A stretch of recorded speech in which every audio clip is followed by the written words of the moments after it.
Welcome to the channel. Today we're exploring a country that often flies under the radar but has a fascinating history, stunning architecture, mouth-watering cuisine, and vibrant culture. We're talking about Eritrea, a small country in the Horn of Africa with a story that stretches back thousands of years. By the end of this video, you'll not only know more about Eritrea than most people do, but you'll also learn some useful English vocabulary so you can describe cultures, landscapes, and traditions more naturally.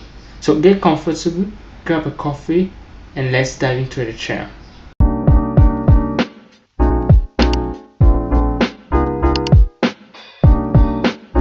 Eritrea is located in northeast Africa, right along the Red Sea coastline. Now, when we say hugging the coastline, is a nice way to describe a country that stretches closely along the sea, almost like it's wrapped around it. This position has always been strategic, which means very important for trade or politics, because the Red Sea is one of the busiest trade routes in the world. Ships carrying goods between Asia, the Middle East, and Europe have passed through here for thousands of years. And if you look across the Red Sea, you'll find Yemen and Saudi Arabia on land. Eritrea borders with Ethiopia, Sudan, and Djibouti. Can you hear how different those country names sound? They reflect the mix of culture and influence in this region.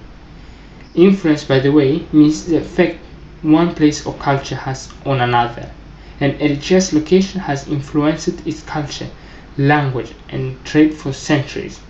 Now, Eritrea has a population of about 3 million people, and its capital city is Asmara.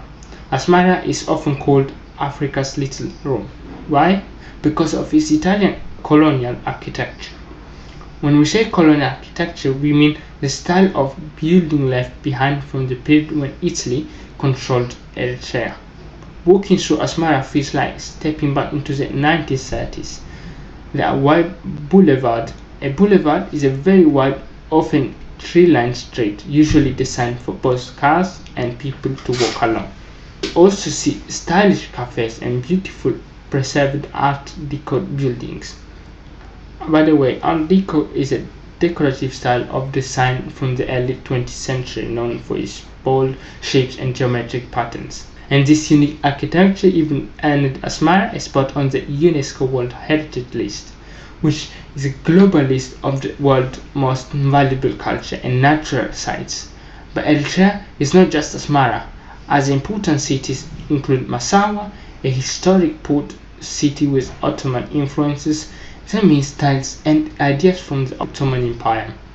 Keren, a highland city famous for its markets and cultural traditions, and Asset, a smaller but important port in the south. Now, a highland refers to a region of high or elevated land, usually cooler than the surrounding lowlands. Each city has its own personality, almost like each one tells a different chapter of Eritrea's history. What's really remarkable about Eritrea is its ethnic diversity. There are 9 officially recognized ethnic groups, including the Tigray, Sao, Bilen, Rashida, and Nara.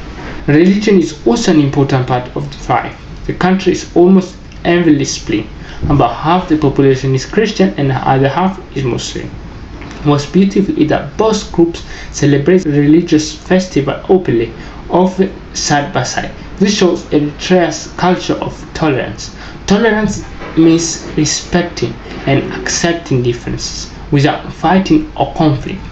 It's a quality that helps diverse groups live together peacefully. And finally, Eritrea's landscape is incredibly diverse. You have the Danali Depression, one of the hottest and lowest places on earth, sometimes called the gateway to hell because of its alien landscape of hot springs and acid pools and salt mountains created by frequent volcanic eruptions, as well as its sweltering heat. Then you have the cool, fertile highlands where most people live, along with arid coastal plains. Coastal plains are flat, low-lying areas of land next to the sea, usually hot, dry and perfect for trade or fishing communities. Eritrea even has a lush rainforest called the Filfil, which is the most northerly rainforest in Africa. Lush means full of healthy green plants, thick vegetation and life.